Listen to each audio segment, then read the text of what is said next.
वेदांतातील ग्रंथ श्रवण करण्यासाठी आमच्या चॅनलला सबस्क्राईब करा व बेल आयकॉन दाबायला विसरू नका. एकं नित्यं निर्मलमचलं सर्वदेशाक्षीभूतं भावातीतं त्रिगुणरहितं सद्गुरुं नमामि. विनायकं गुरुं साखरेणामिश्रितं येषां चरणसान्निध्यात् जीवा मुक्ता भवन्ति. साखरे वंशविख्यातं ज्ञानदानपरायणं विनायकं गुरुमंदिर हो वंदे मुक्तये जो आनंद सत्य प्रकाश विभो आणि आधार नाम रूपास. बुद्धी न जाणे आणि जाणे हे त्यास तो अपार शुद्ध परमात्मा मीचे असे. माझे अपार स्वरूप समुद्रावरती जणू तरंग ब्रह्मा विष्णू महेश गणपती. सूर्य चंद्र वरुण यम मिरविती देवी कुबेरी तैशीची.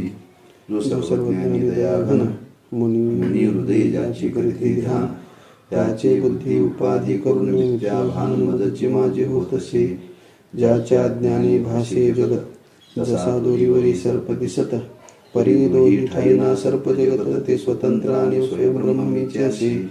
पुण्य पुरुषी सदैव निष्काम बोध प्राप्ती कारणे भजावा राम. तो मीचे आहे आत्माराम काम तरी नमन कोणा करावे म्या. विचारसागर ग्रंथातले नमन केलेलं आहे. या ग्रंथाचं अध्ययन करताना हे रोज नमन म्हणावं लागतंय.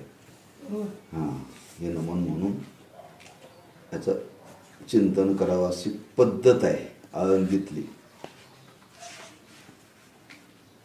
त्या पद्धतीला धरून नमन केलेलं आहे. मी परवा सुरुवात याची थोडी केली. म्हणजे हा ग्रंथ पंडित निश्चलदासचे म्हणून एक साधू होऊन गेले तिकडे उत्तर प्रदेशमध्ये. त्यांनी हा ग्रंथ लिहिलेला आहे. त्यांचं चरित्र थोडे याच्यामध्ये थोडकं दिलेलं आहे. म्हणून ज्या ग्रंथाचं अध्ययन करायचं, ज्या ग्रंथाच्या आपल्याला विचार करायचा, त्या ग्रंथाचा कर्ता कोण हे आपल्याला कळालं पाहिजे. आपल्याला कुठं गेल्यानंतर पहिल्यांदा लोक काय विचारतात, तू कोणाचा. हा, तसं जो ग्रंथ आपण शिकणार आहोत, ज्याचं अध्ययन करायला, तर कर्ता कोण, ज्याचा लेखक कोण, कारण का, कोणी म्हणजे कशा करता, याचा विचार पण थोडं मागच्या वेळी केला. ज्या ग्रंथाचं अध्ययन करायचं तो करता त्या मनाचा सदाचार संपन्न पाहिजे. ज्याचा आचार विचार जे भाव शुद्ध आहे, त्याच्या वाणीचा प्रभाव वक्त्यावरती पडतो. शास्त्रामध्ये असं वर्णन केलेलं आहे की आपल्याला जर चांगले विचार ऐकायचे असेल तर चांगल्या माणसाकडून ऐकावे. चांगला म्हणजे तू दिसायला चांगला पाहिजे असा अर्थ नव्हे त्याचा. त्याचा आचार चांगला पाहिजे. म्हणून त्या साधूचं काय जीवन आहे, त्या ग्रंथकर्त्याचं काय जीवन आहे, त्या जीवनाचा त्यांनी थोडक्यामध्ये विचार मांडलेला आहे. त्यांचा जन्म कसा झाला, त्यांनी जीवनामध्ये साधना कशी केली, त्यांची विद्वत्ता किती होती, बालपणापासून त्यांच्या थोडक्यात चरित्राचा विचार मांडलेला आहे. निश्चलदासजी असा तो शब्द आहे. पुढे त्या नमनामध्ये त्यांचं वर्णन केलेलं आहे. चल आणि निश्चल, ज्यांचं मन निश्चल आहे, स्थिर आहे. कुठं आहे, स्वस्वरूपाच्या ठिकाणी ज्यांचं मन निश्चल झालेलं असे निश्चलदासजी असं त्यांचं वर्णन केलं पुढे दादा महाराजांनी. बरं का, न करी रे संग राही रे निश्चल लागो निधी मळ ममतेचा असं तुकोबारांनी वर्णन केलं. म्हणजे आपल्याला जर देवाची प्राप्ती करून घ्यायची असेल तर माणसाचं मन कसं पाहिजे, निश्चल. निश्चल म्हणजे स्थिर, चल म्हणजे चंचल फिरणार, आणि निश्चल म्हणजे स्थिर जाग्यावर राहणार. म्हणजे यांचं स्वस्वरूपाच्या ठिकाणी मन स्थिर झालेलं आहे, निश्चल झालेलं आहे, अशी निश्चलदासी असं त्याचं वर्णन पुढे केलेलं आहे. त्यांच्या अधिकाराचा विचार मांडलेला आहे. मग आम्ही तो पहिला, आता हे दोघंच आले, सुरुवात करावी. मग काय सुरुवात करावी, तर ग्रंथकर्त्याच्या चरित्रापासून थोडक्यामध्ये विचार करावा. आम्ही त्या दिवशी तो विचार केला. आता या ग्रंथाचं वर्णन करत असताना प्रस्तावना थोडीशी लिहिली आहे की शास्त्रशुद्ध ग्रंथाचं अध्ययन कशा करता करावं, का करावं, करण्याचा हेतू काय, आज आमच्या तुमच्या जीवनामध्ये याची गरज आहे का. पण माणसाला आपल्या जीवनाचं रहस्य कळलं पाहिजे पहिल्यांदा. ते रहस्य कळण्याकरता काही विचार मांडलेला आहे, शास्त्रशुद्ध विचार मांडलेला आहे. ज्या जगतामध्ये आज आपण जीवन जगतो तो कोणाच्या आधारावरती जीवन जगतो आपण, तर धर्माच्या आधारावरती जीवन जगतो. धर्माच्या आधारावरती. मग ज्या धर्माच्या आधारावरती जीवन जगतो तो धर्म म्हणजे नेमका काय, धर्म कशाला म्हणतात, त्या धर्माचं स्वरूप काय. माणसं आपल्या आपल्या सोयीप्रमाणे आपल्या आपल्या बुद्धीप्रमाणे धर्माचं स्वरूप सांगतात, असं सांगून चालत नाही. मग त्या धर्माचं स्वरूप काय, त्या धर्माच्या स्वरूपाचा पहिला विचार मांडलेला आहे. खरंच या धर्माची जी जगताची जी धारणा आहे ती धर्मावरती आहे. धार येते त्याच्यामध्ये शब्द आहे, धारण करण्याची शक्ती ज्याच्यामध्ये आहे त्याला म्हणतात धर्म. म्हणून या संपूर्ण विश्वाला धारण करण्याची शक्ती ज्याच्यामध्ये असा एक धर्म आहे. आपल्याला एवढं माहिती, हिंदू धर्म, ख्रिश्चन धर्म, मुस्लिम धर्म, लिंगायत धर्म असे धर्म मानलेले आहेत. पण शास्त्र सांगतं एकच धर्म आहे. काय, एकच खरा धर्म आहे आणि त्या धर्माचे पोट भाग पुढे पुढे झालेले आहेत. या धर्माचा विचार मांडत असताना एक विचार त्यांनी प्रगट केलेला आहे. जगात किती धर्म प्रचलित असले तरी वैदिक धर्माव्यतिरिक्त बाकीचे धर्म दुर्बल आहेत. किती धर्माचं वर्णन केलं तर जगामध्ये एकच धर्म बलवान आहे, वैदिक धर्म. बरं का. म्हणून वैदिक धर्माच्या व्यतिरिक्त बाकीचे धर्म दुर्बल आहेत, दुर्बल. मग ते का त्याची वस्तुस्थिती आपल्याला कळली पाहिजे ना. ही वस्तुस्थिती पहिला ऐकायचं, आता लिहायचं नाही. पहिला ऐकायचं. ती पद्धत आहे माहिती आहे का, त्या म्हशीला चारा टाकला जातो. म्हशीला चारा टाकला, ती टाकली खात राहते, टाकली खात राहते. ती काय करते, पोट भरेपर्यंत ती खाते, जेवढं लागते ना तेवढं खाते, बाकीचं शिल्लक राहते तिथं. मग तिथून तुम्ही तिला काही टाका, ती खात नाही. मग ती काय करते, रवंत करत बसते. काय करत असते, खाते 2 तास आणि रवंत करते 6 तास. म्हैसवर का. म्हशीचं कधी पोट बिघडत नाही. आम्ही 2-2 तासाला खातोय, रवंत करायला आपल्याकडे वेळच नाही आहे. रवंत करायला आपल्याकडे वेळच नाही, तर मग आपलं आरोग्य बिघडतं, आरोग्य बिघडतं. म्हणून आज विनोदाने वर्णन केलं जातं की एका गावामध्ये एकच दवाखाना जनावरा करता आहे. एका गावामध्ये एकच दवाखाना जनावरा करता, पण माणसा करता किती दवाखाने. पहिल्यांदा श्रवण करायचं, श्रवण केल्यानंतर पुन्हा अशी पद्धत आहे, जे श्रवण केलं त्याचं रवंत करायचं, त्याचं रवंत करायचं. मग पहिल्यांदा श्रवण करून घ्यायचं. तुम्ही मध्ये ते त्यामध्ये सांगण्याचं पुन्हा ते बाजूला जाते, पहिला पूर्ण ऐकून घ्यायचं. ऐकून घेतल्यानंतर पुन्हा त्यातला मी विचार आपल्याला सांगेन, नोंद करता येईल पुढं.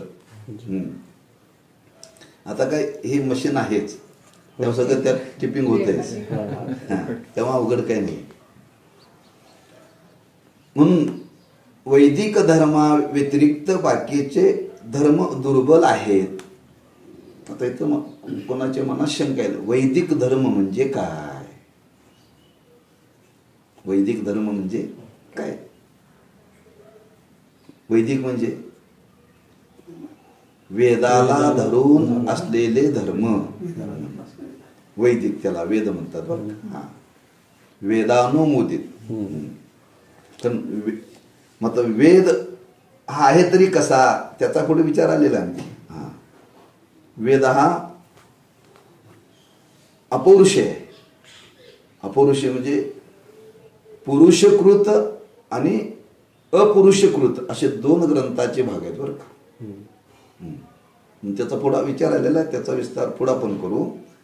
अपौरुष म्हणजे तो कोणी निर्माण, पुरुषाने निर्माण केलेला नाही. तो भगवंताच्या श्वासोश्वासापासून प्रगट झालेला आहे. श्वासोश्वासापासून प्रगट झालेल्याचा अर्थ त्या भगवंताच्या आज्ञा आहे. श्रुती स्मृती ममय आज्ञा भगवंतांनीच वर्णन केले. श्रुती आणि स्मृती. श्रुती म्हणजे वेद आणि स्मृती म्हणजे गीता. ह्या माझ्या आज्ञा आहेत. गीता ही जागृतीत प्रगट झाल्या आणि वेद हा झोपेत प्रगट झालाय. मग कोणी म्हणजे झोपेत बरं झालं खरं असतंय का? काय हो, तसं देवाकडे लावून चालत नाही बरं का.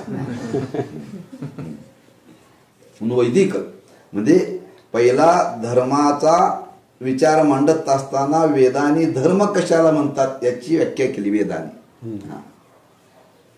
म्हणून वेदाला धरून सगळा व्यवहार आहे आजचा.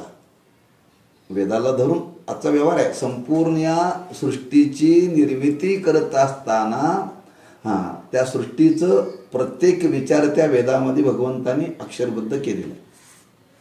अक्षरबद्ध केलेला आहे. आणि तो वेदच प्रमाण मानून आज या जगतातला व्यवहार चालतो. वेदच प्रमाण मानून बरं का. वेदाच्या विरुद्ध जाऊन एकही प्रमाण मानायचं नाही. म्हणून त्याच्याकरता शास्त्राला सांगावं लागलं, जे वेद मानतात त्याला आस्तिक म्हणतात आणि जे वेद मानत नाही त्याला नास्तिक म्हणतात. आमची धारणा काय, देव मानतात त्याला आपण आस्तिक म्हणतो आणि देव मानत नाही त्याला नास्तिक म्हणतो. पण खरी व्याख्या कशी आस्तिक नास्तिकाची, जो वेद मानतो त्याला आस्तिक म्हणतात, जो वेद मानत नाही त्याला नास्तिक म्हणतात. ती पुढची व्याख्या त्याच्यामध्ये अंतर्भूत आहे. जो वेद मानतो तो देव मानतोच, नाही मानला तरी त्यात येतच नाही. तुम्ही देव नाही मानला तरी चालेल पण वेद मानला पाहिजे. लोक म्हणतात आम्ही देव मानतो पण वेद मानत नाही, चालत नाही. लोक म्हणतात आम्ही बापाच्या पाया पडत नाही, अजिबात बापाच्या पाया पडत नाही, बापाच्या शब्दाच्या बाहेर जात नाही. कोणतं चांगलं? त्यांच्या आज्ञेचं आम्ही कधीही उल्लंघन करत नाही. आज्ञेचं उल्लंघन करत नाही, पाया पडण्यातच आहे समावेश. आम्ही रोज त्यांची पूजा करतो पण त्यांची आज्ञा मानत नाही, का उपयोग आहे? त्याच्याकरता आस्तिक नास्तिकाचा विचार म्हणला की वेद. म्हणून त्या वेदाला धरून सर्व विचार प्रगट केलेला आहे. म्हणून त्या वैदिक धर्मा व्यतिरिक्त बाकीचे धर्म दुर्बल आहेत याच्याविषयी मांडत असताना एक विचार मांडलेला आहे. सर्वांना तो जगप्रसिद्ध माहिती आहे.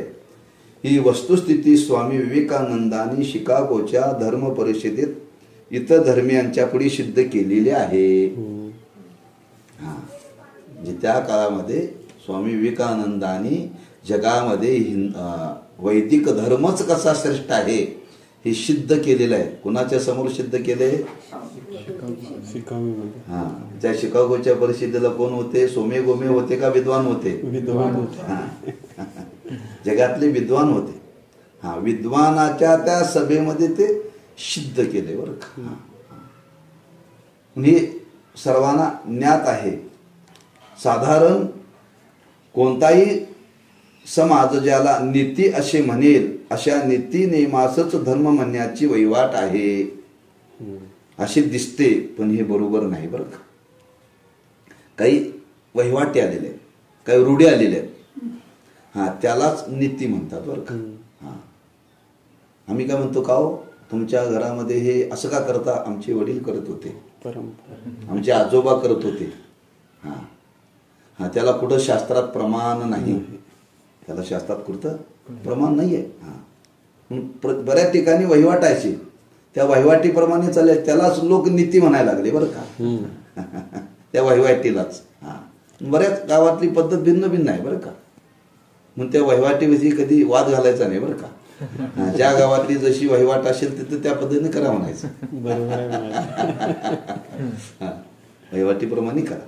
पण त्या वहिवाटीलाच, त्या रूढीलाच लोक नीती म्हणायला लागले. पण शास्त्र म्हणतं असं नाही बरं का, असं नाही. म्हणून नीती, अशा नीती नियमासच धर्म म्हणण्याची वा नीती म्हणण्याची वहिवाट आहे असे दिसते.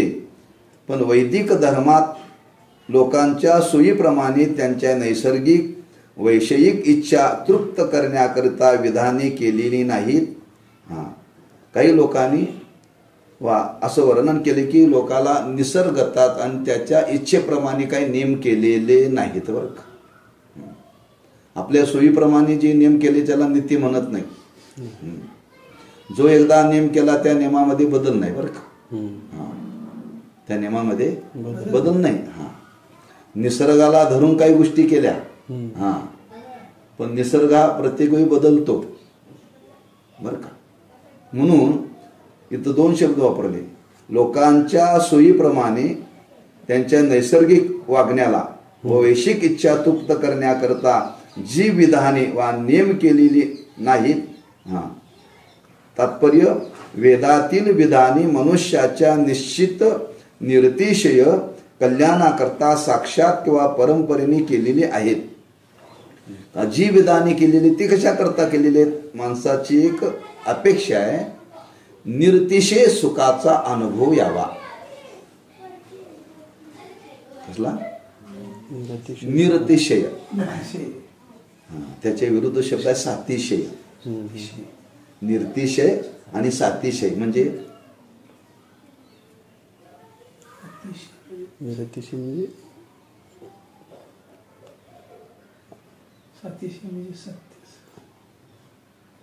मोठा नाही. निर्तिशय आणि सातिशय यातला फरक आहे. सातिशय म्हणजे आता मोबाईल कितीचा आहे? 30,000. 30,000. माझ्याकडे 50,000चा मोबाईल आहे. म्हणजे ह्या मोबाईलपेक्षा तो मोबाईल चांगला आहे, याला सातिशय म्हणतात. माझ्याकडे 50,000चा आहे, हिच्याकडे 80,000चा आहे. हे 80,000चा पाहिजे. त्याच्याकडे 2 लाखाचा आहे, त्याच्यापेक्षा तो श्रेष्ठ आहे, त्याच्यापेक्षा तो श्रेष्ठ आहे, याला सातिशय दोष म्हणतात बरं का. सातिशय. आपल्याला असं सुख नको आहे, याच्यापेक्षा ते, हे लोक म्हणतात ही गाडी वापरून कंटाळा आला, तर ह्याच्यापेक्षा मोठी गाडी वापरावी. हे नाही, लोकाला असं वाटतं की ज्या विषयामध्ये कुठला दोषच राहू नये त्याला निर्तिशय म्हणतात. सातिशय, निर्तिशय. पण आपण जे आज भोग भोगतो ते भोगला की कंटाळा येतो, आता हे नको, दुसरा पाहिजे बरं का. घर बांधून बांधून आता ते एक जण म्हणजे परवा गेलो, म्हणजे महाराज आम्ही हे राहतही बंगला पाडणार आहे का? मुलं म्हणले आता हे जुना झाला, नवीन बांधल्या. चांगलाच आहे बरं का, चांगलाच आहे. पण मुलं म्हणाले आहे पैसा आपण बांधूया. म्हणजे सातिशय दोष आहे. एखाद्या वस्तूचा संबंध आल्यानंतर पुन्हा त्या वस्तूविषयी वीट आल्यानंतर पुन्हा त्याच्यापेक्षा चांगली मिळेल का, त्याच्यापेक्षा पुन्हा चांगली मिळेल का, त्याच्यापेक्षा पुन्हा चांगली मिळेल का, हे असं कुठंपर्यंत. असं जगामध्ये एक सुख आहे, त्याच्यामध्ये हा दोष नाही, त्या सुखाला म्हणतात निर्तिशय. आणि असं सुख भोगायला मिळावाशी लोकांची इच्छा आहे. प्रत्येकाला निर्तिशय सुखाची इच्छा आहे आणि त्याच्याकरता माणसं धडपड करतायत. पण ते मिळत नाही. का मिळत नाही? माहितीच नाही. निर्तिशय सुखाची इच्छा आहे, पण साधन माहिती नाही. साधन माहिती नाही. गुरुवरे साखरे महाराज सांगत असतात, एक ग्रस्त पेढे आणण्याकरता गेले. पेढे खाणं चांगलं आहे बरं का. आता पेढे खाण्याची इच्छा निर्माण झाली. सात्विक पदार्थ आहे, पौष्टिक पदार्थ आहे, बलवान पदार्थ आहे, चांगला आहे आरोग्याला. पेढे खाण्याची इच्छा निर्माण झाली आणि पेढे आणण्याकरता मिरचीच्या बाजारात गेला. कुठे गेला? मिरचीच्या बाजारात. आता पेढे आणण्याची इच्छा, खाण्याची इच्छा निर्माण झाली, चांगला आहे का नाही? पण आणायला कुठे गेला? मिरची. मग तिथं काय मिळेल? मिरचीचा काठ. मिरचीचा पेढे तर खायला मिळणार नाहीत, पण त्या बाजारात गेल्यानंतर तुम्हाला मिरचीचा खाट एवढा की नाकातून डोळ्यातून पाणी येईल. तसं निर्तिशय सुखाची इच्छा आहे, पण गेलाय विषयाच्या बाजारात. कुठल्या बाजारात गेलाय? विषयाच्या बाजारात गेल्यानंतर आतापर्यंत त्या सुखाचा अनुभव कोणाला आलाच नाही. मिरचीच्या बाजारात पेढे मिळतील कसे? म्हणजे पेढे खाण्याची इच्छा निर्माण झाली, चांगलं आहे, पण गेलाय कुठं? मिरचीच्या बाजारात. तसं प्रत्येकाला निर्तिशय सुखाची इच्छा आहे, पण तो शोधतोय विषयामध्ये, संसारामध्ये शोधतोय. त्याला कधीच प्राप्त होणार नाही. म्हणून तुकोबाराने त्याच्याकरता सर्व सुखाची आशा जन्म गेला. ते सुख शोधण्याकरता जन्म गेला, पण सुखाचा अनुभव आलाच नाही. म्हणून शब्द वापरला निर्तिशय सुख.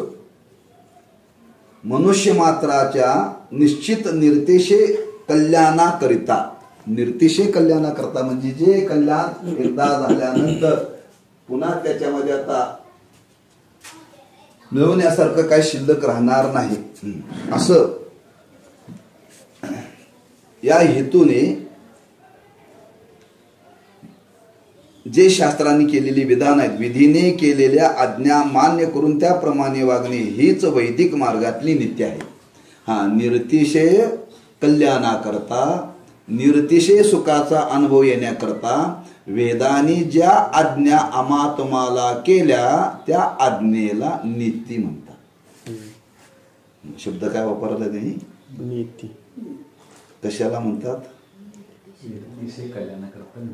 मनुष्याच्या निर्तिशय कल्याणाकरता वा निर्तिशय सुखाच्या अनुभवाकरता ज्या आज्ञा केल्या, म्हणजे याप्रमाणे तुम्ही वागा म्हणजे तुम्हाला ते मिळेल, अशा ज्या आज्ञा केल्या त्या आज्ञालाच काय म्हणतात? नीती. मनाने केली नव्हे, कोणी केली? वेदाने केली.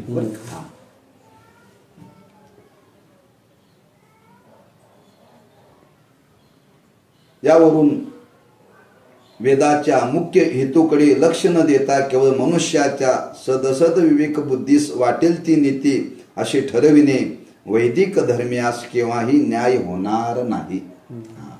असं ज्या वेदाने आम्हा तुम्हाला परम कल्याणाकरता जी नेमावली घालून दिली, थोडक्यात जी नेमावली घालून दिली, त्या नेमावलीचा स्वीकार करावा लागेल. आपल्या मनाने नेमावली घालून दिलेली ही शास्त्राला मान्य नाही. संपूर्ण या जगताकरता ईश्वराने नेमावली निर्माण केलेली आहे.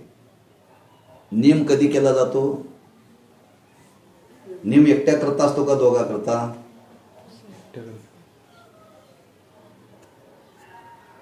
दोघा करता. एकट्या करता नियम लागतच नाही. एकट्या करता नियम, संख्या वाढली की नियम करावा लागतो. संख्या वाढली की नियम करावा लागतो. देवा करता नियम आहे का? का? तो एकटाच आहे. पण जीवा करता नियम का? जीव अनंत आहे. जीव अनंत आहे. त्या संपूर्ण विश्वामध्ये एवढे जीव आहेत. मग अनेक जण आले की त्याच्याकरता नियमावली करावी लागते. मग नियम कुठे येतात? संस्थेमध्ये येतात का? अनेक जण तिथे येतात ना. आणि त्या नियमावली बरोबर शाळा म्हटले की नियमाला, बरोबर आहे ना. सप्ताह म्हटलं की नियमाला. तुम्हाला एकट्या करता फार नियम करावा लागत नाही का? तुम्ही एकटेच आहात. हो, मागं पुढे झालं तर चालतंय. मागं पुढे झालं तर 5ला उठणार 5:30ला उठलं तर चालतंय. पण सगळे जर 5ला यावे असं वाटेल, सगळ्यांनी 5ला आलंच पाहिजे. तुम्ही 5ला आला आणि तो 5:30ला आला तर त्याच्याकरता पाठ थांबतोय ना. नियम बरं. तुम्ही एकटाच आहे, 5 5:30ला आलं तरी चालतंय पुढं. पण 4 चौघाले की नियम सुरू होतो. तसं ही नियमावली वेदाने केलेली आहे. त्याच्याकरता आपल्या मनाने करून चालणार नाही, केली तर ती वेदाला मान्य होणार नाही. म्हणून वैदिक धर्मियास केव्हाही न्याय होणार नाही. वेदाने असत्य भाषण करू नये, मद्यपान करू नये, परद्रव्याला स्पर्श करू नये, परस्त्री अपहार करू नये असे सांगितले आहे. बरं का, नेम केले, ही नीती सांगितली बरं का वेदाने. काय सांगितली? असत्य भाषण करू नये. हे कोणा करताय? माणसा करता. असत्य भाषण करू नये. कोणी करू नये? सर्वांनीच करू नये. सर्वांच्या करता नियम आहे बरं का, सर्वांच्या करता नियम आहे. पण लोक काय म्हणतात, हो माळ घातलाय खरं बोला की. काय म्हणतात लोक आपल्याला? हो महाराज माळ घातलाय खरं बोला. कंडक्टर सुद्धा म्हणतोय. ते कार्ड जर चुकीचं दाखवलं म्हणजे लोकांची भावना काय झाली, ठराविक लोकांनीच खरं बोलावं, बाकीच्यांनी खोटं बोललं तरी चालतंय. असं नाही, असा नेम केलेला नाही बरं का. जो नेम सर्वांच्या करता केलेला आहे, हा सर्वांनीच खरं बोललं पाहिजे. असत्य भाषण कोणीही करू नये. ही नीती आहे, याला नीती धर्म म्हणतात. परद्रव्याला स्पर्श करू नये, मद्यपान करू नये, परस्त्रीचा परिहार करू नये. ही धर्म नीती आहे, ही सर्वांच्या करता केलेली आहे. अमुक जाती करता नाही, सर्वांच्या करता ही नीती धर्म सांगितलेला आहे.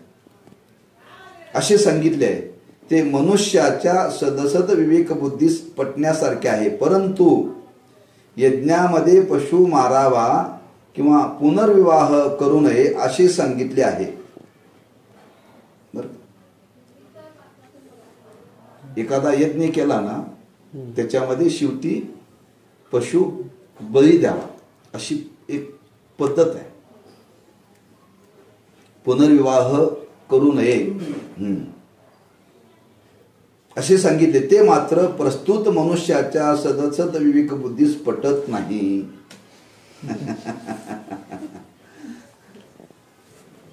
पटत नाही बरं का, हे लोकांना पटत नाही बरं का. आता ही सुद्धा नियमावलीच आहे, पण सदसद विवेक बुद्धी शब्द वापरलाय बरं का. त्याला हे पटत नाही, मान्य होत नाही.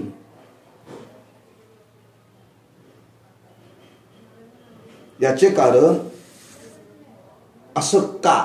चांगल्या गोष्टी माणसाला पटत नाहीत आणि वाईट गोष्टी पटतात, असं का? थोडासा प्रश्न केला तर त्याच्याकरता एक विचार म्हणला की वेदशास्त्र अध्ययनाचा अभाव. आपल्यावरती शास्त्र ग्रंथाचे संस्कार नाहीत बरं का. वेदाचे संस्कार नाहीत, संतांचे संस्कार नाहीत, नीती धर्माचे संस्कार नाहीत. ज्याच्यावरती चांगले संस्कार नाही, ज्याला वेद म्हणजे माहितीच नाही. काही रत्न जन्माला आले ते म्हणजे पंढरपूर कुठे आहेत म्हणतात. महाराष्ट्रात जन्माला आलेली. काही लोकांना ज्ञानेश्वरी माहिती नाही, काही लोकांना गाथा माहिती नाही. आता गाथा माहिती नाही, ज्ञानेश्वरी माहिती नाही, त्या गाथेत सांगितलेलं लोकांना पटेल?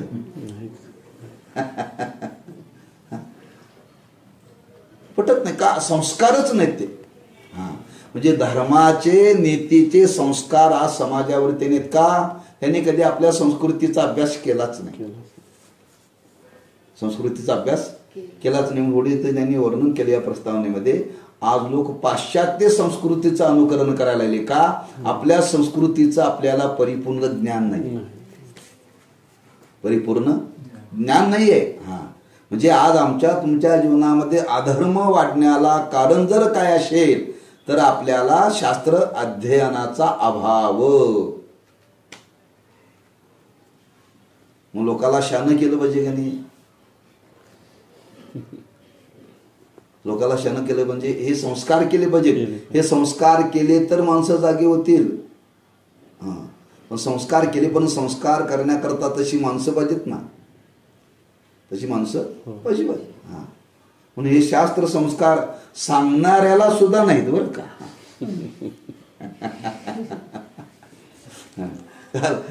ती कीर्तनात 2 पोरं उभी होती माझ्या, लहान होती टाळ घेऊन. मग ती कीर्तनात मी बोललो ते लटिका हा व्यवहार, सर्व हा संसार, हा संसार लटका आहे. त्याच्याकरता शास्त्रकारांनी उदाहरण दिलं रज्जू सर्पाचं. दोरीवरती बसलेला सर्प खरा आहे का खोटा आहे? ती पोरं म्हणली महाराज साप खरा आहे म्हणाले. त्यानं म्हटलं तुमचं म्हणणं बरोबर आहे. मी प्रश्न विचारला दोरीवरती बसलेला सर्प खरा आहे का खोटा आहे? म्हणजे तुम्हाला ते कळणार नाही का? रज्जूवरती बसलेला सर्प, रज्जू सर्प हा एक सिद्धांत आहे, तुम्हाला माहितीच नाही. ते सांगताना म्हणलं बऱ्याच कीर्तनकारांना हे माहिती नाही तर तुम्हाला कसं माहिती होणार? आज शास्त्र कीर्तनकारांनाच माहिती नाही, कीर्तनकारालाच माहिती नाही. म्हणून आता हे वैकुंठवासी झालेले सातारकर हे ह्या ग्रंथाला नावं ठेवायची. बरं कशाला विचारसागर पाहिजे? ज्ञानेश्वर महाराजांनी कुठे विचारसागर शिकले होते? ते कीर्तनात बोलायचे बरं का. म्हणजे किती अडाणीपणावर का लक्षात ठेवा. तुम्हाला शास्त्र कळ नाही, तुम्ही शास्त्र शिकला नाही, तुम्ही शास्त्राची टीका का करता? आम्ही शिकलो नाही, आम्हाला ती माहिती नाही, आम्ही आपलं साधं सोपं होतं हे स्वीकारा ना, असं बोला ना. आपलीच माणसं आपल्याच धर्माविषयी टीका करतात, शास्त्र ग्रंथाविषयी टीका करतात. कसे समाजामध्ये संस्कार होतील?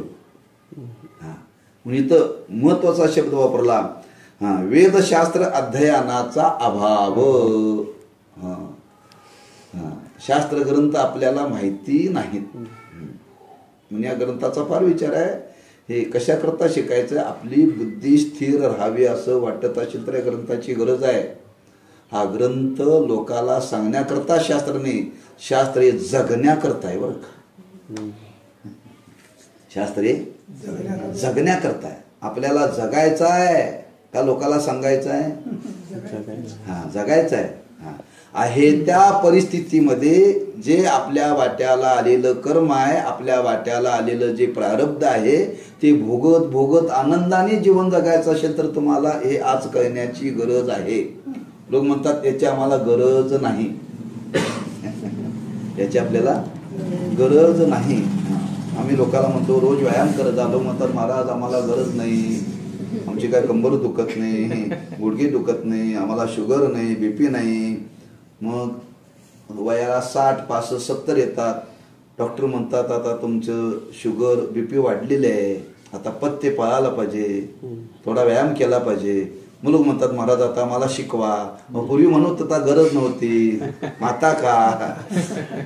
हेच म्हणणं मानसी घेऊन संतांनी वर्णन केले. कळो येईल अंतकाळी प्राण प्रयाणाची वेळी, राहाती निराळी रांडा पोरे सकळ. त्यावेळेला कळतं जीवनात मी काय मिळवलं, कशा करता मी जगलो. कधी कळील अंतकाळी. काय उपयोग आहे त्यावेळेला? जीवनाचं रहस्य जीवनाच्या शेवटी कळावं का जीवनाच्या आरंभाला कळावं? आम्ही जीवनाचं रहस्य ऐकण्याकरता कधी आलो? 65 नंतर.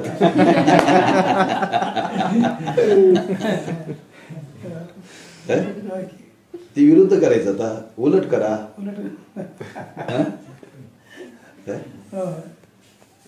म्हणून भागवतकारांनी वर्णन केले तारुण्यामध्ये शिकावं. तारुण्यामध्ये जोपर्यंत बुद्धी चांगली आहे, जोपर्यंत इंद्रिय चांगलं आहे, जोपर्यंत आरोग्य चांगलं आहे शरीरामध्ये, जोपर्यंत शक्ती चांगली आहे, तोपर्यंत जव हे सकळ सिद्ध आहे. म्हणून ब्रह्मलीन रंगनाथ महाराज परभणीकर गुरुजी म्हणायचे, अरे तारुण्यामध्ये प्रपंच केला, इंद्रिय चांगली होती त्यावेळेला प्रपंच केला, आणि इंद्रियाची शक्ती क्षीण झाल्यानंतर आता परमार्थ करायला आला. काय? जेव्हा जीभ चांगली होती त्यावेळेला राम म्हटला नाही, दात पडून गेले आणि आता राम म्हणायला लागला. आता राम कुठं म्हणता येते? ते लांब म्हणतंय का? दात नाहीत ना. मग ते रामच होतोय, आता तू माझ्यापासून लांबच. ते विनोद सांगा, ज्याला चांगलं होतं त्यावेळेला तुम्ही केलं नाही ना. म्हणून आपल्या जीवनामध्ये आज आपल्याला बऱ्याच गोष्टी म्हणतात आम्हाला पटत नाही, पटत नाही. दोष शास्त्राचा नाही, दोष आपला आहे. दोष आपला आहे. म्हणजे आपल्या बुद्धीवरती काही गोष्टी अशा त्या संस्कारित झालेल्या आहेत, नीती धर्माच्या गोष्टी आज समाजाला पटत नाहीत. किती तुम्ही सांगा, जीवाचं रान करून सांगा, जीवाचं रान करून सांगा, आज लोकांवरती त्याचा परिणाम होत नाही का? एकच त्याचं कारण की आपल्या शास्त्र ग्रंथ अध्ययनाचा अभाव, त्या ग्रंथाचे आपल्यावरती संस्कार नाही. म्हणून वेदशास्त्र अध्ययनाचा अभाव हे होय. यामुळे तितक्यापुरती वेदाज्ञा मानू नये, काही तात्पुरती मानू नये. काय माणसं तात्पुरती म्हणतात, तात्पुरती म्हणतात म्हणजे काय? लोक म्हणतात महाराज 4 महिने आम्ही खात नाही, 4 महिने आम्ही पित नाही, 4 महिने पाळले, चांगली गोष्ट आहे बरं का. पण 8 महिने 1 दिवस खंड नाही ना. तात्पुरती मानणं ह्याला मानणं म्हणत नाही, मानणं म्हणत नाही. फक्त वर्षातून एक पौर्णिमा येते, कुठली? वड सावित्रीची. त्या दिवशी ती बाई म्हणते माझा नवरा देव आहे बरं का. काय म्हणते? माझा देव आहे नवरा. ती त्या दिवशी नवऱ्याची पूजा करते, पाया पडते, पण दुसऱ्या दिवशी अंगावर जाते धावून. अशी तात्पुरती मानून उपयोग नाही. म्हणून वेदाज्ञा तात्पुरती मानण्यामध्ये याला मानणं म्हणत नाहीत. म्हणून तितक्यापुरती वेदाज्ञा मानू नये किंवा त्या आज्ञा देशकाल परिस्थितीने बदलाव्या अशी हल्लीच्या लोकांची प्रवृत्ती दिसते. लोक म्हणतात महाराज चंद्रावरती माणसं झालेत, आता बदल करा की, आता बदल करा की. म्हणजे परिस्थितीला धरून माणसं आत्ताच्या हल्लीचे लोक म्हणतात त्या बदल करायला पाहिजे, बदल करायला पाहिजे. पण अशी लोकांची प्रवृत्ती दिसते. या त्यांच्या समजुतीला लबाडी किंवा दुष्टपणा काही एक नसतो बरं का. त्या म्हणण्याच्या मागं तसं काय त्यांच्या मनात भाव नसतो. पण ही गोष्ट विसरता कामा नये की काही पुराणमतवादी त्याच्यावर नास्तिकपणाचा आरोप करून त्यांची दैत्याती गणना करतात. पण तसे करणे बरोबर नाही. कारण आपल्या जगत उद्धाराचा म्हणून प्रामाणिक हेतू सिद्धीस नेण्याकरता काही खऱ्या खोट्या युक्त्या त्यांचेकडून होत असतील हे खरे, पण त्याचा मूळ हेतू दुष्ट नसतो असे आमचे तरी स्वतःचे मत आहे.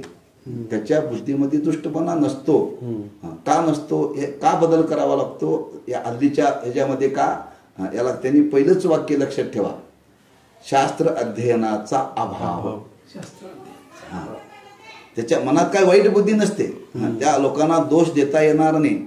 त्यांचं जर कल्याण तुम्हाला करायचं असेल तर ते आपण समजून घेऊन त्यांना समजून सांगितलं पाहिजे. आता हे लोक ऐकण्याच्या लायकीचीच नाही, त्यांना सांगूच नये.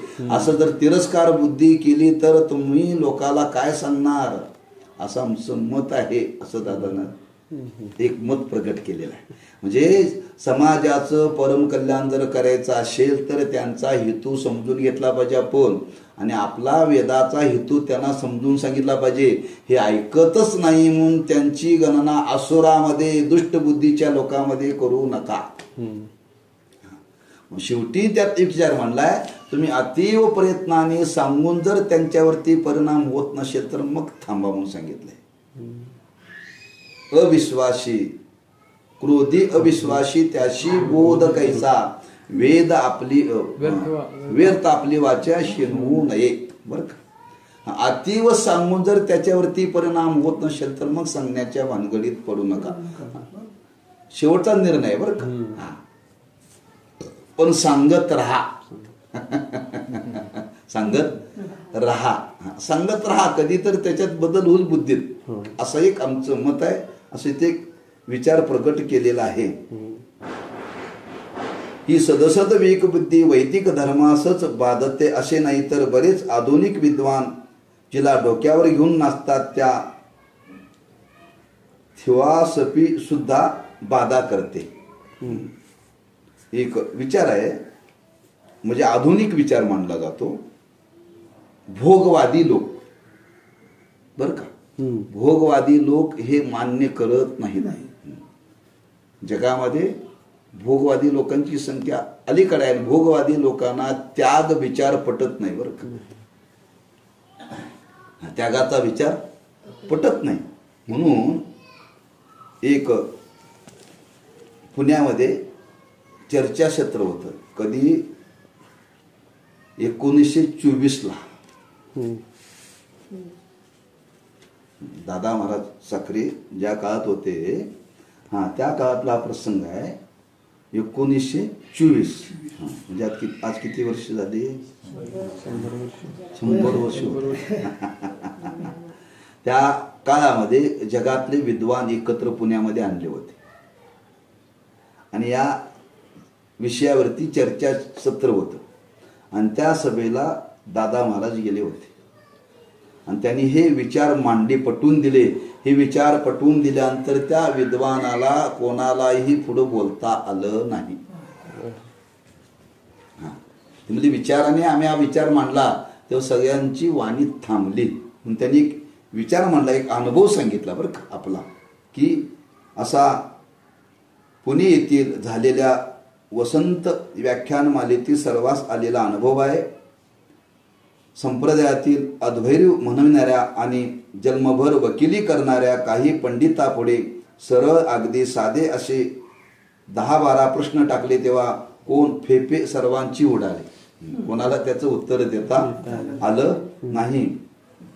ते सर्वांनी पाहिलेच आहे. असो वैदिक धर्म संबंधाने या सदसत विवेक बुद्धीवरच भरवसा ठेवणारा हेतू दुष्ट नसताना त्यांना असा आग्रह होण्याचे कारण त्यांचे अंतःकरणावर आरंभी श्रुती स्मृतीच्या अध्ययनाचा व त्यांचे अर्थाच्या विचाराचा संप्रदायापूर्वक संस्कार नसतो. आणखी तो विचार मांडला की असं न पटण्याचं कारण की आपल्याला या शास्त्र ग्रंथाचे संस्कार नाहीत आणि संप्रदायपूर्वक विचार आपल्या अंतःकरणामध्ये नाहीत. म्हणून एक संस्काराचा विचार मांडलेला आहे. प्रथम उत्पन्न झालेला संस्कार सहसा नष्ट होत नाही आणि दुसऱ्या तद्विरुद्ध संस्कारात थारा देत नाही.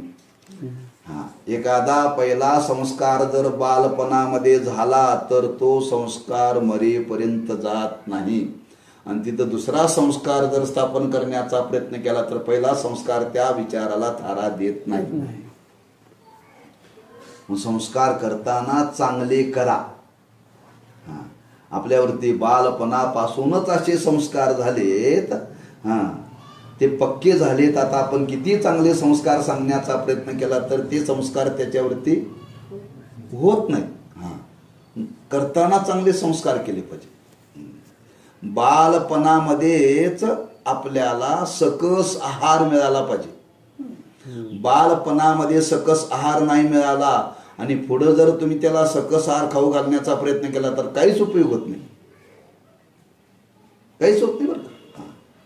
ज्या आहारामध्ये ज्या कालामध्ये शरीराची वाढ होते त्या कालामध्ये तो आहार द्यावा लागतो. काजू बदाम पिस्ते कधी खावेत? वयाच्या 60व्या वर्षी नाही. आता खाऊन त्याचा काहीच उपयोग नाही. म्हणजे आता का करता काय नाही. आता संपन्नता झाली हो. आता संपन्नता झाली पण आता ती पूर्वीची जी प्रकृती तयार झालेली आहे आता तुम्ही खाण्याचा प्रयत्न केला तर ते पचत नाही. पचत बरं. याच्यावर तुम्ही विचार करा. जो काल निघून गेल्यानंतर त्या कालाच्या उशिरा जर चांगला आहार खाण्याचा प्रयत्न केला तर पचत नाही. तसं चांगले संस्कार पूर्वी न झालेले आता चांगले संस्कार करण्याचा विचार केला तर लोक म्हणतात तुमचे विचार आम्हाला पटत नाहीत ना, पचत नाहीत. पचत नाही. म्हणून हा संस्काराचा अभाव आहे. संस्काराचा अभाव आहे समाजामध्ये. फार मोठा अभाव आहे. फार अवघड आहे काम बरं का. फार अवघड काम, सोपं नाही आहे. म्हणून गुरुहरी साखरे मला सांगतात 4 म्हशी धुणं सोपं आहे. 4 म्हशी धुणं सोपं आहे पण माणसं तयार करणं फार अवघड आहे. मस्त अहो त्याला धुतलं काय बस म्हटलं का मारलं काय त्याला काय फरक पडत नाही हो. पण विद्यार्थ्याला शिकवत असताना जर थोडंसं रागावलं तर ते म्हणते हा मला गुरुच नको म्हणतो, गुरुच नको म्हणतो. आमचं ते लहान पोरग 4 दिवसापूर्वी म्हणजे शाळेला मला घेऊन घेऊन गेले घरातले आमचे. तिथं बसल्यानंतर ती मॅडमनं जरा खुर्ची जोरात वाजवली. ते म्हणजे चला घराकडं, का बाई मारत्या म्हणे.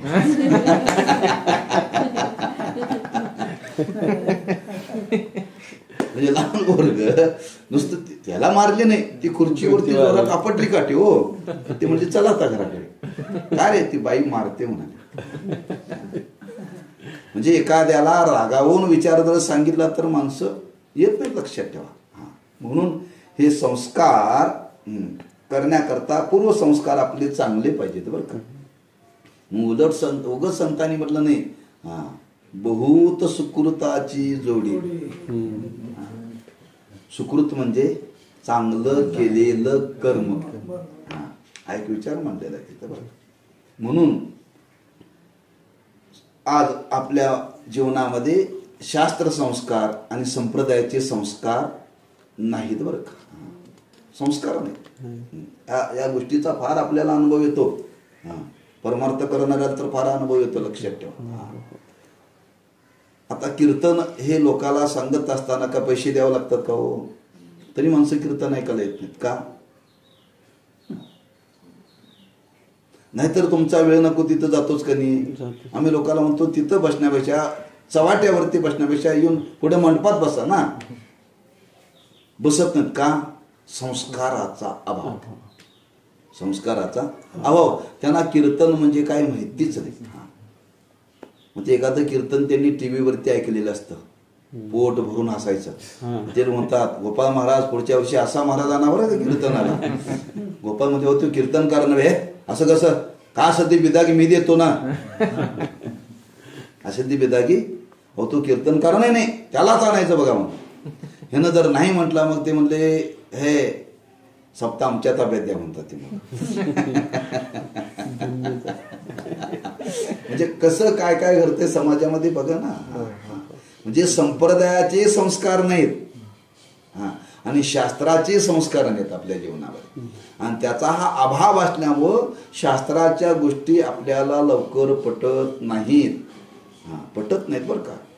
आपण समाजाला सांगता येईल तेवढा सांगण्याचा प्रयत्न, धर्म काय नीती काय समाजाला हे सांगितलं पाहिजे. लोकांच्या सोयीप्रमाणे सांगून चालत नाही. का चालत नाही? त्यांचं कल्याण होणार नाही. झाले तर भिवंडी होईल. समाजाचं कल्याण व्हावं असं वाटत असेल तर काय खरा धर्म आहे, काय नीती आहे, काय ज्ञान आहे, काय विवेक आहे, हे समाजाला सांगितलंच पाहिजे. पटो अगर न पटो का त्याच्या कल्याणाकरता सांगायचं आपल्याला. सांगण्याचा हेतू दुसरा काय नाही. जीवाच्या कल्याणाकरता शास्त्राने विचार मांडलेला आहे. जीवाच्या बुद्धीला धरून त्याच्या सोयीप्रमाणे सांगितलेलं नाहीये. सोयीला धरून सांगितलेलं नाही. म्हणून हे समाजाला पटत नाही. त्याचे संस्काराचा अभाव आहे. म्हणून दुष्ट वैश्विक सुख हेच परमश्रेय सुख आहे. जे आपण आज डोळ्याला दिसतं त्याला दुष्ट म्हणतात. दृष्ट आणि वैश्विक हेच परमश्रेय आहे. हेच जीवनामध्ये मिळवणं याच्याकरताच माणसाचा प्रयत्न करतात. ज्या निरपेक्ष सुखाचं वर्णन केले ते डोळ्याला दिसत नाही आणि अनुभव त्याचा नाही. अनुभव त्याचा नाहीये.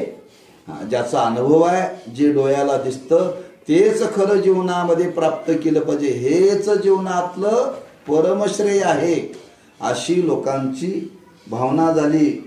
एक कारण बरं का. आणि दुसरं कारण आता असा पाश्चात्य शिक्षणाने व त्यांच्या संगतीने बलवत्तर संस्कार झालेला असतो. एक त्या विषयाच्या संगतीत राहणारे आज पाश्चात्य संस्कृतीचा परिणाम आणि त्यांच्या संगतीचा संस्कार याचा परिणाम आपली बुद्धी बदलायला तयार नाही बरं का. आज पाश्चात्याचं माणसं अनुकरण करतात. कुणी शंका घेईल त्याच्याविषयी थोडासा विचार आपल्याला सांगतो. आपल्या देशाची लोकसंख्या आणि इतर देशाची लोकसंख्या याचा विचार करा.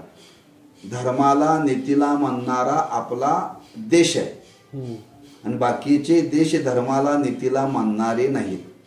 त्यांची संख्या धर्माला नीतीला न मानणारे यांची संख्या झाली जास्त आणि धर्माला नीतीला न मानणारी यांची संख्या झाली कमी.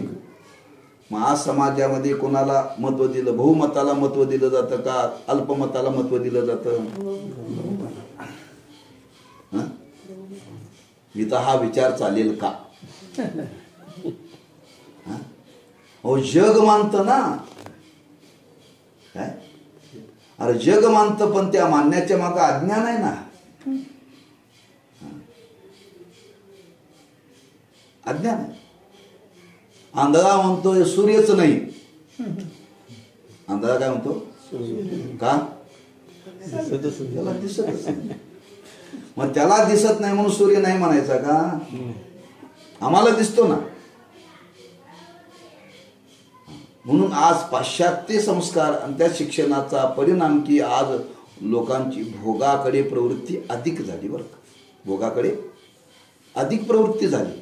म्हणून त्याचा हा परिणाम पाश्चात्य विद्येच्या संस्कारानंतर जरी त्यांनी श्रुतीस्मृतीचा सुबुद्धीने विचार केला तरी त्यास तर श्रुतीस्मृतीचे यथार्थ ज्ञान होणे दुर्लभच आहे म्हणतात. त्या संस्कारानंतर ते संस्कार एकदा पक्के झाले आणि तुम्ही जर ह्या आता ग्रंथाचा अभ्यास करायचा म्हटलं तर बुद्धी बदलणं जवळजवळ दुरापास दुर्लभच आहे.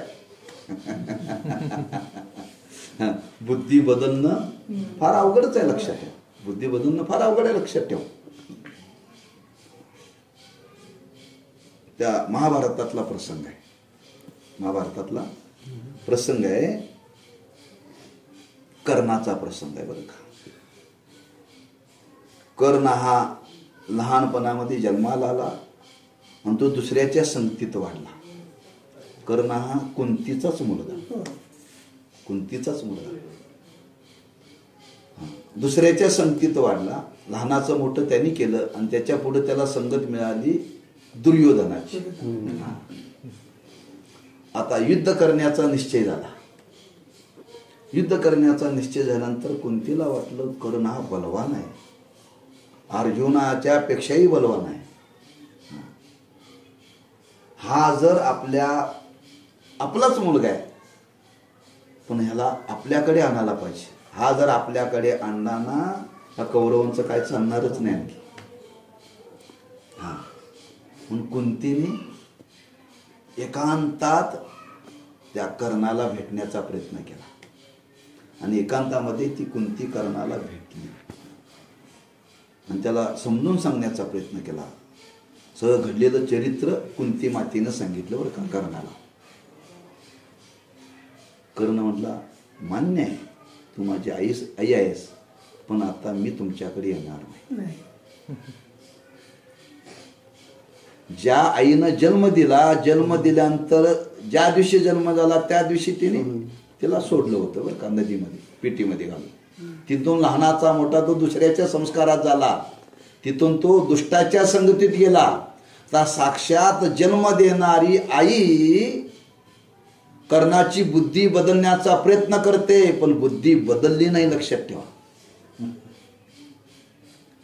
का एकदा संगत आणि संस्कार झाले मग आई काय देव जरी सांगायला आला तरी बुद्धी बदलत नाही. मग पाश्चात्य संस्कार झाल्यानंतर आता हे संत सांगितल्यानंतर बुद्धी बदलेल हा विचार इथं म्हणला दुर्लभ आहे. हा विचार बदलणं फार अवघड आहे. म्हणून हे संस्कार होऊ देऊ नका. काही संस्कार होण्याच्या आधी आपले काय संस्कार आहे ते करा मुलावरती. बरं का, मुलावरती करा. म्हणून आज आम्ही लोकांना म्हणतो वाढदिवस करा, वाढदिवस करा, पण आपल्या पद्धतीने करा, पाश्चात्य पद्धतीने करू नका. वाढदिवसाचं वर्णन संस्कारच आहे हा एक. त्या वाढदिवसाचं वर्णन करताना असं वर्णन केले की त्याचं वय जसं जसं वाढेल तसं त्या तुमच्या त्या वाढदिवसा दिवशी या बोलायचा विचार राहून गेला ते. हां हां ते वातावरणच बदललं आपलं सगळं. की या भूतलावरती सप्त चिरंजीव आहेत. किती? सप्त चिरंजीव आहेत. आणि त्या सप्त चिरंजीवाचा आशीर्वाद त्या दिवशी त्या ज्याचा वाढदिवस आहे त्याला द्यायचा. चिरंजीव भव हे कोणी द्यावं? जे चिरंजीव आहेत त्यांनी द्यावं. जे चिरंजीव आहेत ना त्यांनी आशीर्वाद द्यावा. तो कसा द्यावा त्याची शास्त्रामध्ये पद्धत आहे. आता समजा तुझं वय किती आता? 33वा वाढदिवस करायचा आहे. मग काय करावं? दूध ठेवावं बरं का समोर. आणि त्या दुधाच्या समोर 33 वेळा त्या मंत्राचा उच्चार करावा. कुठल्या? सप्तचिरंजीवाच्या. सप्तचिरंजीवाच्या तो श्लोक आहे. जेवढं वय झालं तेवढी आवर्तनं करायची. तेवढ्या वेळा ते उच्चारायचं आणि उच्चारण करून ते दूध त्याला ते अमृत म्हणून द्यायचं. त्याला त्या सप्तचिरंजीवाचा आशीर्वाद त्याला मिळतो. ही वाढदिवस करण्याची पद्धत आहे बरं. आणि त्याच्या जीवनामध्ये इथून पुढं पुढं पुढं त्याला चांगली दिशा मिळावी म्हणून त्याला आज प्रकाशाची गरज आहे म्हणून त्या दिवशी दिवे लावावेत, घालवू नयेत. आम्ही घालवतोय आता अंधारात जा आणि त्यात पड. ही पाश्चात्य संस्कृती. मी पाश्चात्य संस्कृतीच्या संबंधाने विचार मांडला बरं का. म्हणजे असे संस्कार ते संस्कार बदलणं अवघड आहे. मग आपले काय संस्कार ते आपल्याला कळले पाहिजेत बरं का. लक्षात ठेवा. म्हणून त्या संबंधाने वर्णन केले. दुसरा त्याच्यामध्ये विचार मांडला तेवढ्या श्लोकाची आवर्तन करावीत, त्यांचा आशीर्वाद घ्यावा आणि जेवढे वय झाले तेवढे तुपाचे दिवे लावावे. तुपाचे दिवे लावावे. तुपाच्या ठिकाणी स्निग्धता आहे. आणि कापसाच्या ठिकाणी काय आहे? ते तूप शोषून घेते. त्या कापसाने ते तूप शोषून घेतल्यानंतर त्याला अग्नी लावला की त्या अग्नीला ते कायम तेवत ठेवतं बरं का. तूप, वात आणि अग्नी या 3 गोष्टी ते एकत्र बरं का.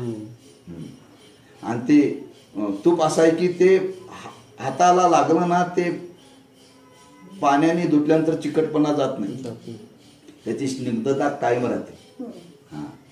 तुपाची जशी स्निग्धता कायम आहे तशी प्रत्येकाच्या अंतःकरणामध्ये प्रेमाची स्निग्धता कायम राहावी बरं का. कापूस जसं ते शोषून घेतो तसं त्या माणसाचं अंतःकरण सुद्धा ते प्रेम शोषून घेणारं पाहिजे. आणि ह्या 2 गोष्टी एकत्र आल्या की तिथं देवा राहतो. म्हणजे तिथं ज्ञान कायम राहतं. ही संकल्पना या संस्काराला बरं का. म्हणून आपले एकदा पाश्चात्य संस्कार झाले आणि त्या संस्काराला बाजूला काढून हे संस्कार करणं आज दुर्लभ आहे. म्हणून श्रुती स्मृतीचे यथार्थ ज्ञान होणे दुर्लभ आहे. संप्रदायपूर्वक अध्ययन आदी करावे तर तसा हल्ली अध्ययनाचा संप्रदाय नष्टप्राय झाला आहे. सांगणारे सुद्धा अलीकडे कमी झाले. सांगणारे सुद्धा अलीकडे कमी झाले. मग सांगणारे कसे झाले म्हणून गुरुवरी मला सांगतात हुंगे लोक आहेत. हुंगे म्हणजे 4 गोष्टी इथल्या ऐकायच्या, 4 गोष्टी तिथल्या ऐकायच्या आणि लोकांना सांगायच्या. लोक म्हणतात महाराज मोठा बरं का. ह्याचं थोडं हुंगायचं, त्याचं थोडं हुंगायचं. हे हुंगे शब्द आहे बरं का. त्याला शास्त्राचा पूर्ण परिपूर्ण ज्ञान नाही बरं का. म्हणून आज सांगणाऱ्या लोकांचे अध्ययन अध्यापन करणाऱ्या लोकांची सुद्धा संख्या कमी झाल्यामुळं संप्रदाय सुद्धा नष्ट झाल्यासारखा होत चाललेला आहे बरं. म्हणून याचे कारण राज मंदिरात त्यास मान नाही. एक कारण सांगितले त्यांनी बरं का. अध्ययन करणाऱ्याची संख्या कमी झाली. आज राज मंदिरात म्हणजे मंत्रिमंडळात, राज दरबारात सुद्धा त्याला मान्यता राहिलेली नाही. मान नाही. एक. दुसरे पंडित, शास्त्री, पुराणिक यांना व्यवहारातलीही मान नाही. लोक म्हणलं आम्ही शिकायला लागलो, पण लोक महाराज म्हणतात आम्हाला गावात कोणी विचारत नाही, कशाला शिकायचे. हा, चांगलं शिकणाऱ्याला, कीर्तन करणारा, वाजवणाऱ्याला, गायनाला कोणी चौकात बोलवते, सत्कार करतंय, कुठल्या सभेला बोलवतात, हा, कुठल्या सार्वजनिक कार्याला बोलवत आहे, कीर्तन करायला इथं कशाला बोलवायचं. लोक म्हणतात या वाट्याला न गेलेलंच बरं, आपल्या उचापती केलेल्याच बरे, तिथं लोक बोलवतात तरी.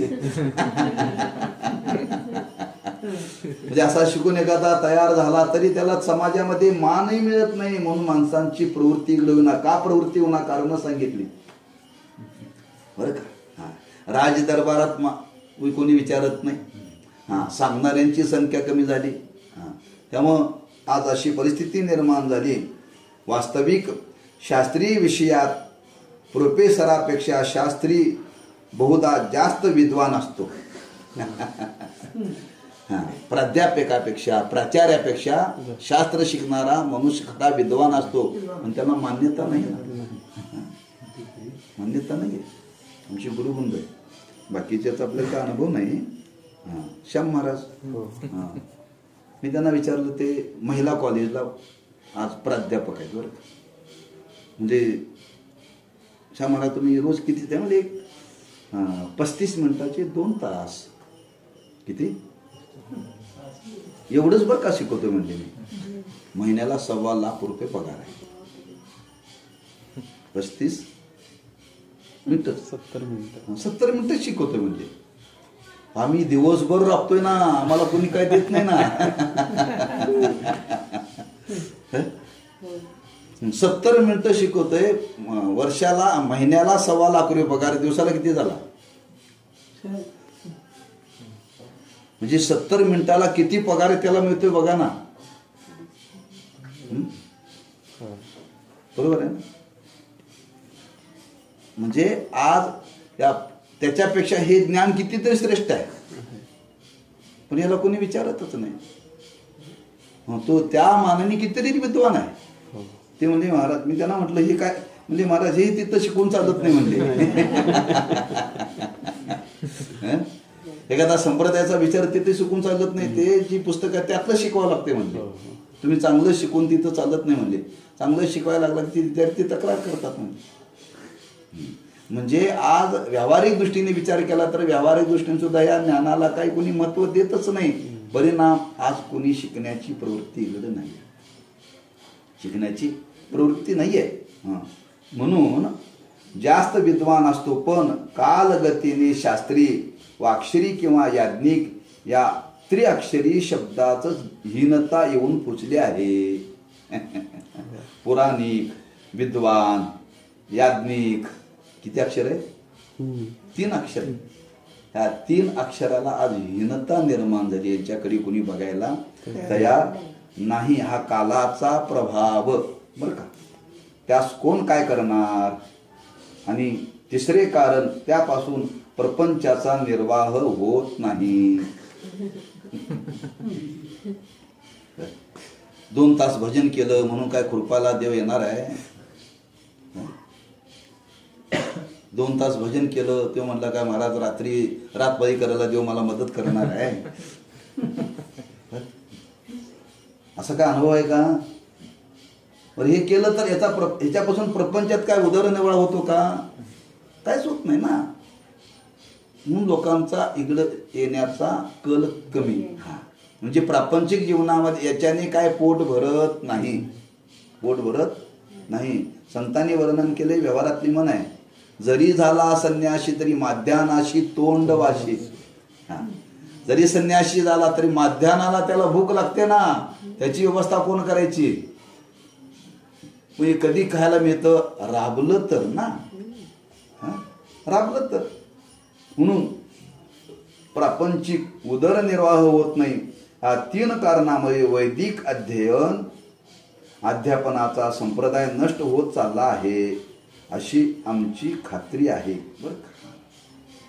म्हणजे आज ही अशी परिस्थिती समाजामध्ये का निर्माण झाली त्याची अनेक कारणं इथं दादा महाराजांनी दिलेली आहेत बरं का. म्हणजे आज याची गरज आहे, गरज असताना सुद्धा का येत नाहीत हा विचार आहे बरं. आपल्याला पुढं खरंच याची गरज आहे की नाही. याची गरज आहे की नाही याची कळेल. म्हणून मी आरंभाला सांगितलं जीवन जगण्याचं शास्त्र आहे. हां, जीवन जगण्याचं शास्त्र आहे. जीवन जगणं म्हणून बऱ्याच अभ्यासकांनी अशा गोष्टी प्रगट केलेल्या. पैशाने चांगले पदार्थ मिळतात पण पैशाने भूक लागत नाही ना. हा, आज बासुंदी पुरी पैसे लोकाला खायला मिळत नव्हतं, चटणी भाकरी मिळत नव्हते. आज पंचपक्वाने मिळायला लागलेत. खा ना ते म्हणते शुगर झाल्या. म्हणजे पैशाने भोग मिळतात, अन्न मिळतं पण भूक मिळत नाही. भूक कशाने मिळते? ती नैसर्गिक आहे. चांगली गादी लावलेली आहे, एसी रूम आहे, ते म्हणजे रात्रभर गादीवर पडलो पण झोपच लागली नाही. अशी रूम मंत्र्याला सुद्धा मिळत नाही. बरोबर आहे, पैशाने आणले पण झोप पैशाने येत नाही ना. जे काही गोष्टी लोकांना कळतात पण वळत नाही. म्हणून आज परिस्थिती अशी निर्माण झालेली, आपल्याला हे कळतं नाही असं नाही, पण आज संस्कार इतके बलवत्तर झालेत आपल्यावरती. एवढी कारणं याच्या मागे असल्यामुळं आज लोकांची इकडं प्रवृत्ती राहिलेली नाही असं आमचं खात्रीशीर मत आहे असं वर्णन केले. आधुनिक विद्वान मंडळी वेदार्थ विचाराकरता शांत चित्ताने आणि जिज्ञासा बुद्धीने चांगल्या विद्वानाजवळ जर पूर्वोत्तर मीमांसेचा अभ्यास करतील तर ते सर्व बाजूनी कुशल असल्यामुळे केवळ शास्त्री पंडितापेक्षा धर्मदृष्ट्या जगाचा अधिक उद्धार करतील. खरंच जर बुद्धिवानी लोकांनी, संपन्न लोकांनी जर चांगल्या लोकांच्याकडे जाऊन जर शिकलं, त्यांचंही चांगलं होईल आणि समाजाचं चांगलं होईल. या विद्वानाकरवी आज समाजाचा उद्धार होईल, उद्धार करतील, यात मुळीच शंका नाही. पण मीमांसेच्या अध्ययनात स्मृतिवाक्याचाही विचार केलेला आहे.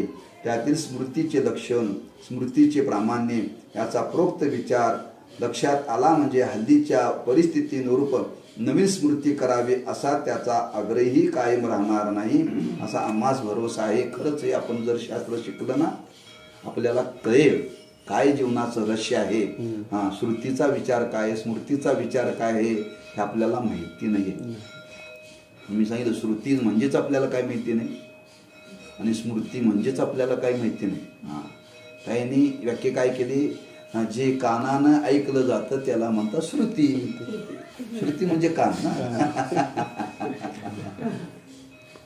आणि ज्याचं स्मरण केलं जातं त्याला स्मृती म्हणतात.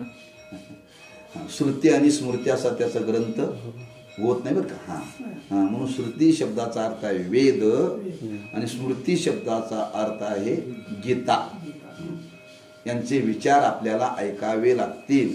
हे विचार ऐकल्यानंतर आपली बुद्धी तयार होईल. त्या विचाराचे संस्कार आपल्या जीवनामध्ये झाले पाहिजेत असा एक विचार मांडलेला आहे. तेव्हा किती वेळ झाला?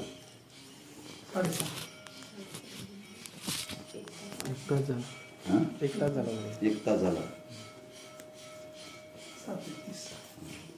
थांबूया इथंच.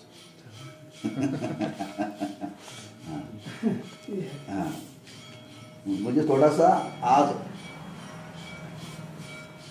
या शास्त्रामध्ये प्रवृत्त होण्याकरता काय अडचणी आहेत हा एक विचार आरंभाला ग्रंथकर्त्यांनी मांडलेला आहे. कारण आज याची विचाराची गरज आहे. जसा विचार तशी माणसाची बुद्धी तयार होते बरं का. जसं अन्न तसं माणसाची बुद्धी तयार होते. जशी संगत तशी माणसाची बुद्धी तयार होते. विचारही चांगला पाहिजे, अन्नही चांगलं पाहिजे आणि संगतीही चांगली पाहिजे. मग विचार चांगली कुठे आहेत? सद्ग्रंथामध्ये. संगत चांगली कोणाची आहे? ज्याच्या जीवनामध्ये हे अध्ययनाचे संस्कार आहेत त्यांच्या जीवनामध्ये. आणि सकस आहार, सात्विक आहार कुठं आहे? ज्यांना हे शास्त्र कळालेले त्यांच्याजवळ. म्हणून आज चांगला आहार, चांगले विचार, त्या विचारापैकी हा विचार या ग्रंथाच्या माध्यमातून तो सांगितलेला आहे. तो आज विचार समाजाला समजण्याकरता किती प्रतिबंध समाजामध्ये आहेत त्यांनी या प्रस्तावनेमध्ये हा विचार मांडलेला आहे. कारण पुढच्या ग्रंथाचा विषय करण्याच्या आधी ग्रंथकर्त्याने ग्रंथ का लिहिला हे कळलं पाहिजे बरं का. घर का बांधलं? घर कशा करताय? राहण्याकरता. मग राहण्याकरता घर सर्व सोयींयुक्त असावं का आपल्या परिस्थितीनुसार असावं?